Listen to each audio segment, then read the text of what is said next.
Welcome to Bloodbath and Beyond. Today we review Dog Soldiers. 6 men, full moon, no chance.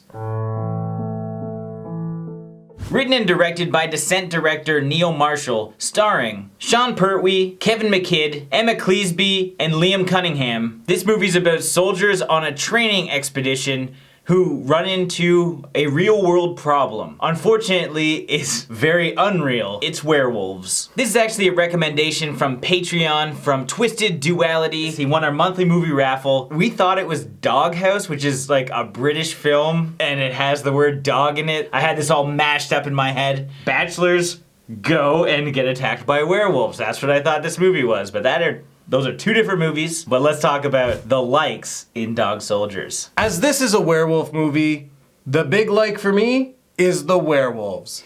Totally impressed with the puppeteering, the animatronics, and the look of these werewolves. They're definitely like full practical bodysuits. You have people on stilts, and they're just big gangly looking dog people. The snouts and everything, all the animatronics in the head are just great, and they just look ferocious. I mean, they're constantly attacking, and you know, they're breaking every fucking piece of everything they can see. Like, I'm not a huge werewolf movie guy. We've reviewed like 3 on the channel in the 5 years of existence here on Bloodbath and Beyond. But this kind of gave me hope. So we've talked about the dogs, talking about the soldiers. Hostile targets. So, if Little Red Riding Hood should show up with a bazooka and a bad attitude, I expect you to chin the bitch. Like, we had a great cast. They were an excellent squad. They felt like they belonged together. They all had their different quirks and they all had their different characteristics, and they were just very likable. I, for one, loved the idea of this being like a cat and mouse style of game with the soldiers being trapped in the house, because you find yourself rooting for them. You want to know how they're going to get out of the house, what's going to be their next plan. They are the ultimate underdogs, and this is one of those moments where you just want to have that feel-good ending where all the soldiers beat the werewolves. And I gotta tell you, one soldier in particular definitely packed a punch. He took on a werewolf with his bare hands. That was impressive. Yeah, I like the different strategies that the soldiers took when it came to fighting the werewolves, because they have to try whatever they possibly can to defeat them. And they don't know to use silver or anything. They're trying to blow them up, they're trying to stab them, and they basically did what you would hope they would do. So they made smart character decisions, while having fun with it as well, because they're just a group of guys that have obviously known each other for a long time, and they're cracking jokes the whole time. So there's also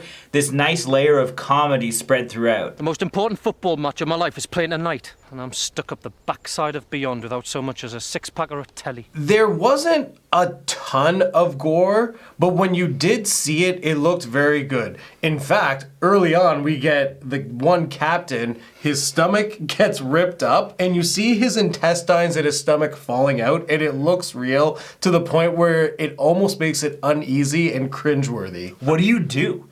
Like, your fucking stomach and everything in the front of your stomach is gone. Then what do you do? It's just unreal, and it's disgusting and looks real. But again, it's one of those situations that they were able to add some humor to and play with throughout the film. Specifically when a dog thinks they're sausages. The pacing of this movie is excellent. As I said, there's like a ton of different like things that the soldiers have to go through, and they have to try and figure out how to take down the werewolves. But there's also a lot of character development that makes you invested in all of the soldiers and gives you kind of like a reason to like them. But it is a longer movie. It's an hour and 45 minutes. But I was totally engaged because I cared about every person in this film. And there was a lot of action. They actually spaced it out very well, so it gave like the characters a time to like reset, and they did it in such a manner where it's like the wolf pack is thinking of what they're gonna do, and the soldiers are planning what they're gonna do. So everything made sense. It's like, here's a battle, it didn't go one way, so now you gotta regroup, and both parties are planning out their strategies, which is like a real war. So now what didn't we like? I actually didn't like a lot of the aspects of this story, because it's not that it was filled with plot holes, it's just they really didn't pay attention to glaring issues. For example, there's certain characters in this film that know about this whole situation. And then when they reveal this knowledge to the soldiers brush it off as though it's nothing at all. Now, I've tracked these things, I've studied them, tried to understand them. They like asked one question, but then they didn't like keep asking questions like, how do we kill them? What do we do? I would ask at least a few more questions like, what should we do next? Or even the part where it's established that the woman who saves them and the captain of the special units know each other. They just brush that off completely. It's just really weird when they reveal plot points but don't follow through with them. Like, I feel like those conversations would have gone longer, but like this movie was already an hour and 45 minutes, so it could have been an editing decision. I don't see them not shooting at least those scenes, or at least having that written, especially knowing after looking through some like IMDb trivia that there was 17 or 18 like drafts of this script. That's not an oversight at that point. I was disappointed we didn't get to see a full werewolf transformation. Whether it be super cheesy or really good, you still want to see a person have their like skin get ripped off and then become a werewolf. And this film didn't even really attempt it. They had the potential, clearly by the looks of the werewolves, that you could have had like a good skin rip. Just one shot would have been nice. Yeah, they kind of like copped out. We just have somebody like, oh, I'm turning, duck under the table, other guy pops up as a werewolf. And it's just, come on.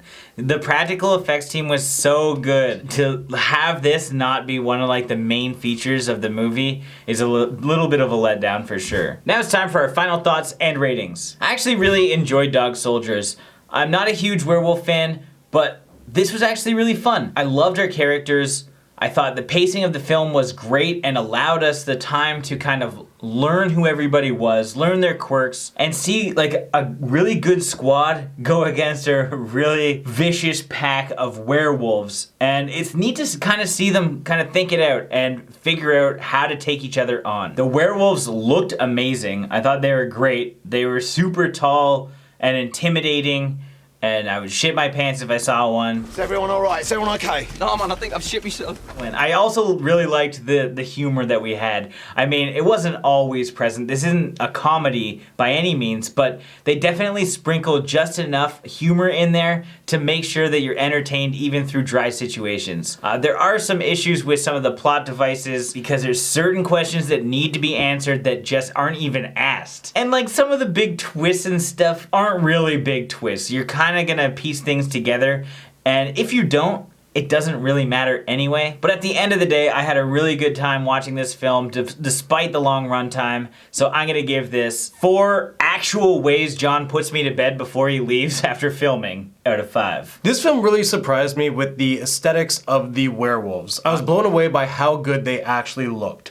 This is one of the best qualities in a werewolf movie, and what makes a good werewolf movie is having great werewolves. We also had great characters in the soldiers to fight the werewolves. This whole film was a lot of fun because you had an underdog story where you're rooting for characters to overcome a situation. I do have issues with how the story is developed though, or when a character reveals himself or a twist is present, the impact just isn't there, not only because you can see it from a mile away, but also when it is revealed, they don't put any focus on it, and it does become kind of annoying when it's such an important issue in the film. We do really get some good practical effects and kills, but they lack in a full werewolf transformation. Overall, the film's a lot of fun, and I do recommend it. So with that being said, I'm gonna give this film 3.5 innovative escapes out of 5. As always, thank you for watching. Like this video and comment below with your thoughts on the film if you've seen it. If you haven't and you do want to check it out, there are links in the description where you can find it. And if you want the opportunity to recommend a movie for us to review, definitely check out the Patreon. First link in the description. Yeah, I changed shit up.